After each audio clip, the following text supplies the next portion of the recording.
Salah seorang pelaku sindikat penjualan organ tubuh menyebut lemahnya sistem imigrasi menjadi celah untuk memberangkatkan korban ke luar negeri. Sementara itu soal oknum Polri yang terlibat, Kapolri berjanji menindak tegas.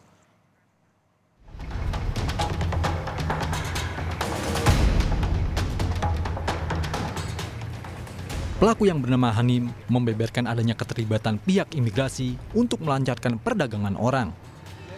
Hanim bilang dirinya menyetor uang di kisaran 3 juta rupiah untuk satu orang korban kepada oknum petugas imigrasi melalui tersangka Septian. Menurut Hanim, pengurusan paspor keberangkatan para korban juga melibatkan oknum petugas imigrasi. Tersangka menyetor uang sejumlah 1,3 juta rupiah untuk menerbitkan paspor sehari jadi. Saya sekitaran 37, 35. Berbeda-beda. Ada 3,5. Ya, itu untuk melancarkan pemberangkatan. Jadi nggak ada pertanyaan apa-apa gitu pas anak-anak pas di loket migrasi itu nggak ada pertanyaan apa-apa, langsung cepat lolos ya. Untuk donor ginjal Bukan, nggak tahu. Mereka tahunya kita itu judi online. Oh, mereka tahu judi online. Dan itu disampaikan oleh siapa? Bahwa Septian. Tak cuma imigrasi, mulusnya penjualan ilegal organ tubuh juga melibatkan oknum di kepolisian. Kapolri Jenderal Listio Sigit Prabowo berjanji menindak tegas personel Polri yang terlibat. Kapolri mengatakan sindikat jual beli organ tersebut meminta-minta perlindungan kepada oknum Polri agar kasusnya diberhentikan. Bahwa selain ada sindikat, terus kemudian ada oknum Polri yang saat itu dimintain tolong oleh sindikat untuk minta perlindungan dengan harapan kasusnya dihentikan. Namun kan semua kita proses, jadi baik sindikatnya maupun oknum Polri-nya sendiri kita proses. Dan proses pidana. Kalau masalah itu kita nggak pernah ragu-ragu. Dari pengungkapan kasus ini, tercatat 122 warga negara Indonesia jadi korban sindikat penjualan organ ginjal di Kamboja. Kementerian Sosial mengungkap, persoalan kemiskinan menjadi faktor utama. Beberapa korban juga ada yang terlilit hutang hingga nekat menjual ginjalnya. Seperti tadi disampaikan bahwa modus utama yang kemudian kita lakukan assessment, itu memang utamanya memang karena permasalahan ekonomi dan ujung-ujungnya ya memang karena kemiskinan. Gitu.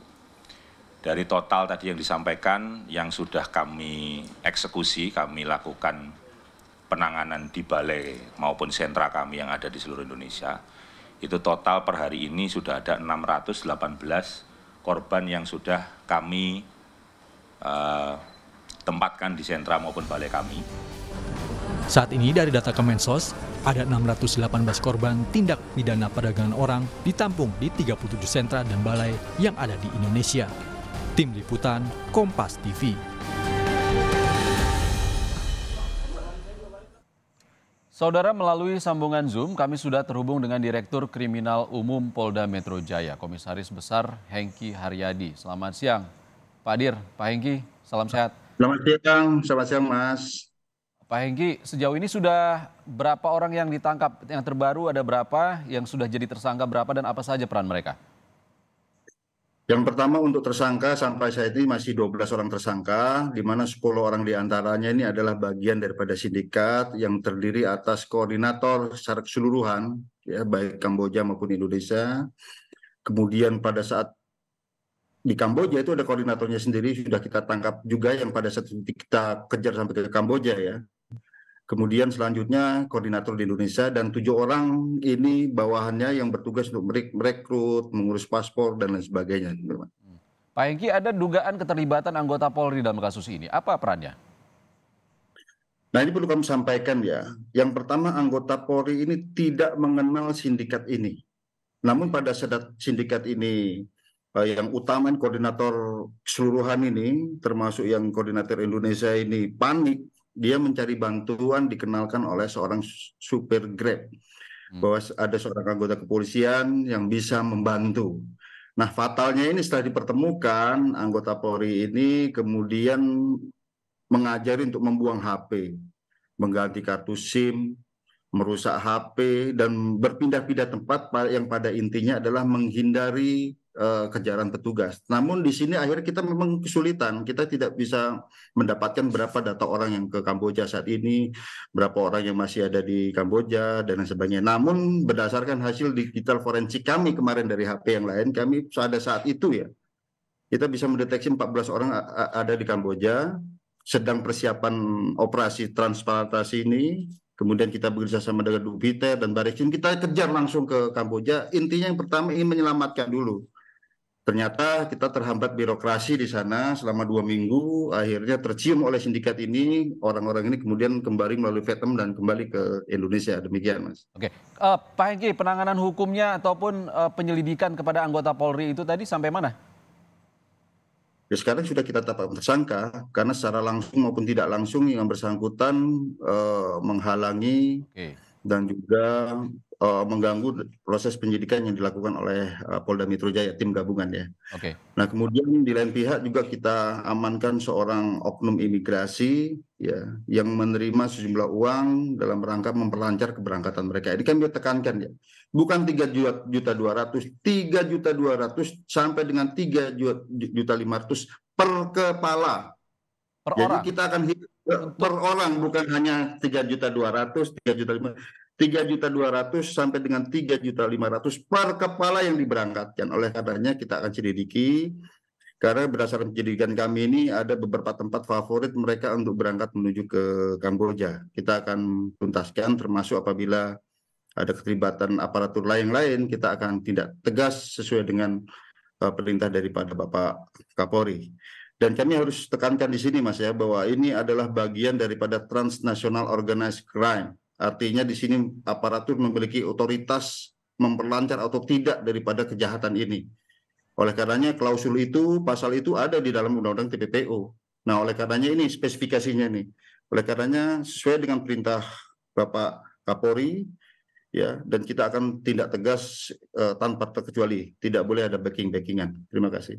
Sudah berapa orang oknum imigrasi yang diproses, Polda? Sementara masih 1 orang, ya. Kemudian saya juga perlu tekankan penyelidikan kami belum selesai. Oke. Karena 122 orang itu banyak hanya dari jaringan satu jaringan ini. Kami masih deteksi ada jaringan yang lain yang juga diberangkatkan oleh ke Kamboja dan masih kami ke Kamboja, dan kami akan bekerjasama dengan Barreskrim Polri dalam hal ini apabila lokus deliktinya bukan di Polda Metro Jaya. Artinya ini hanya sementara, baru 122 sementara dan tersangka 12 juga masih sementara.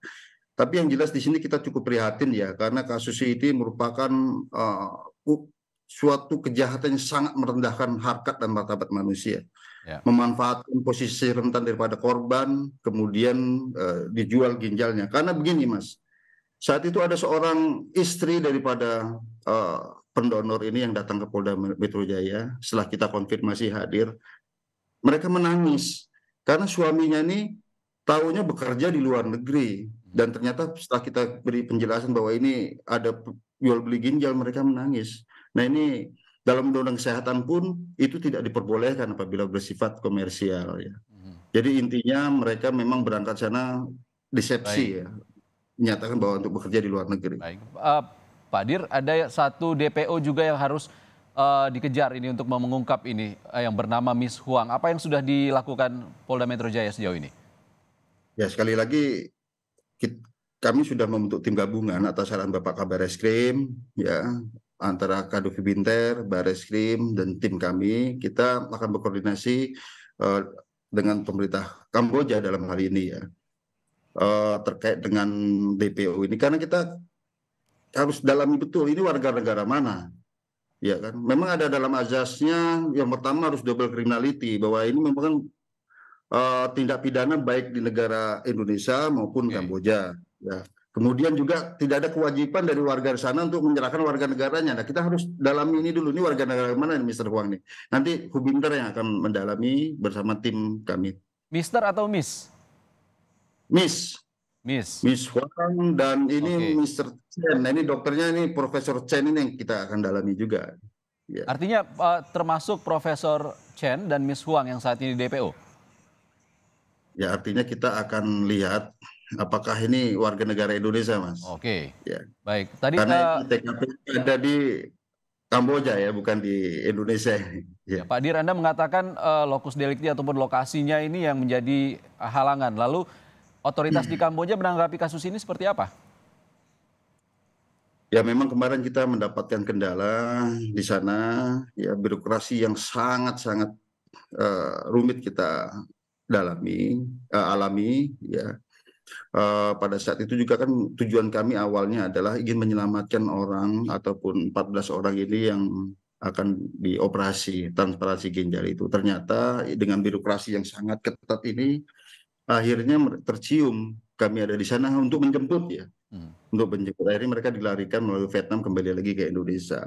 Yang kedua, harapan kami ada mekanisme P2P untuk menyerahkan tersangka warga negara Indonesia yang ada di sana atas nama L ini agar kita ikut bawa ke Indonesia untuk membongkar jaringan yang lebih luas. Nah, faktanya kita mengalami kendala yang sangat sulit di sana ya. Dan setelah tim kembali ke Indonesia, baru kita kejar tersangka yang di Kamboja kita tangkap di Surabaya. Baik. Terima kasih Dirkrimum Polda Metro Jaya, Kombes Pol Hengki Haryadi. Terima kasih Kombes Hengki. Sama-sama.